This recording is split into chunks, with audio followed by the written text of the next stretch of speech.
আপু তুমি কিভাবে পারো? আপু তোমাকে বারবার স্যালুট জানাই। আমার জন্য দোয়া করে যেন আমি তোমার মতো নিজেকে তৈরি করতে পারি। লাইফ লাইফস্টাইল অনেক দোয়া রইল আপু। আপু আসলে আমি পারি বলতে আমি আমারও মানে অনেক কষ্ট, মানে আমি যখন ভাবি যে আমি আবার কাজে ফিরবো তখন আমার হাত পা কাঁপতে থাকে। বাট আপু কি করবো, যখন সাপ্লায়ার ফোন দিয়ে টাকা চায়, যখন মানে সবাই যখন কল দেয় যে মানে পেমেন্ট করেন, সো ডেফিনেটলি আমাকে কাজে ব্যাক করতে হবে। অ্যান্ড আমার অনেক বেশি লাইবিলিটিস।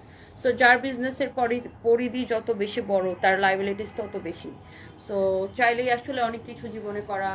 দেখেন, আরামে থাকতে সুখে থাকতে সবারই মন চায়, আমারও মানে, বা রেস্টে থাকতে সবার ইচ্ছা করে। আমিও যদি পারতাম 40 দিন কেন 5 মাস রেস্টে থাকতাম, তাই না? ক্যামেরার সামনে আসতাম না যদি পারতাম। বাট সবার অনেক রেসপন্সিবিলিটি, যার যার জায়গা থেকে তার তার অনেক রেসপন্সিবিলিটি, যার যার জায়গাটা শেষে বুঝে লাইবিলিটিস থাকে, তাই না? সো যাই হোক, এটা হচ্ছে যে দেখেন আপনার খুবই সুন্দর একটা ড্রেস, কাটচুপির কাজ করা, কালারটা অনেক বেশি সোবার, কালারটা হচ্ছে অনেক বেশি সোবার। এবং আমি বলতে চাই আপনাদেরকে, এটাই হচ্ছে আমার first live, first video, first ক্যামেরার সামনে আসা। সো অনেকে হচ্ছে যে আমার আগের ভিডিও, আগের ছবি নিয়ে ফেসবুকে অনেক কাহিনী করতেছে। সো আসলে তাদেরকে কিছু বলার নাই, আমি মানে কিছু বলার নাই আসলে।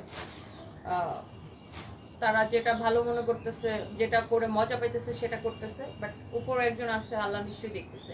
কাজ করা খুবই সুন্দর। আমি কখনোই নিজেকে ওই ভিকটিম, মানে ভিকটিম রোল আমি প্লে করতে পারি না। মানে আমি অলওয়েজ আমি যেটা সেটাই। আর আমি কখনোই ভণ্ডামি নাটক বা যেসব আমি করতে পারি না। সো যারা ফেসবুকে আসলে আমার, মানে আমি চাইলে আইসা এখন লাইভে এসে অনেক ইমোশনাল কথা বলতে পারতাম, কান্নাকাটি করতে পারতাম, হাই হাই করতে পারতাম। আমি না কখনো ভিকটিম রোল প্লে করতে পারি না। জাস্ট আমি নিজে যেটা ওইটাই। ভাই আমার ঘুম ভাঙে সাপ্লায়ার বা আমার ব্যান্ডরের ফোনে যে আপা পেমেন্ট কবে করবেন। সো তারাও কিন্তু সারা বছর আশায় থাকে, সামনে ঈদ, সামনে রোজা, তাদেরকে আবার ভালো পেমেন্ট করতে হবে। সো আমাকে কাজ করতে হবে। আর আমি কখনোই ভিকটিম রোল প্লে করতে পারি না। এক, 2 নাম্বার হচ্ছে যারা আমার আগের ছবি, আগের ভিডিও নিয়ে বলতেছেন বিভিন্ন কথা, আজে বাজে কথা বলতেছেন, আমি কি বলবো যে আপনাদেরকে আল্লাহ মাফ করুক, আর কিছু বলবো না।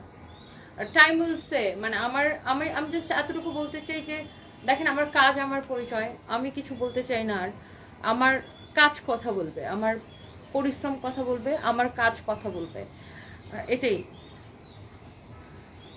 সো যাই হোক, এটা হচ্ছে সময়, সময় সবকিছু বলে দিবে, তাই না? সময়, টাইম উইল সে, আপনার সময় সবকিছু সবাইকে বলে দিবে, সময় উত্তর দিয়ে দিবে। আমাকে আর কিছু বলতে হবে না, সময় তার সঠিক জবাব দিয়ে দিবে, সময় তার উত্তর দিয়ে দিবে, দ্যাটস ইট। আচ্ছা, এটা যদি দেখেন, এটা আপনার এরকম করে কাটচুপের কাজ করা খুবই সুন্দর। দেখেন, এইটা আপনার সিল্কের ড্রেস এত কম, মানে এটার প্রাইস হচ্ছে 1000-এরও নিচে। হ্যাঁ, সুহানি রিমি আচ্ছা শাওলিন রিমি লিখেছেন, good to see you, thank you so much dear আপু।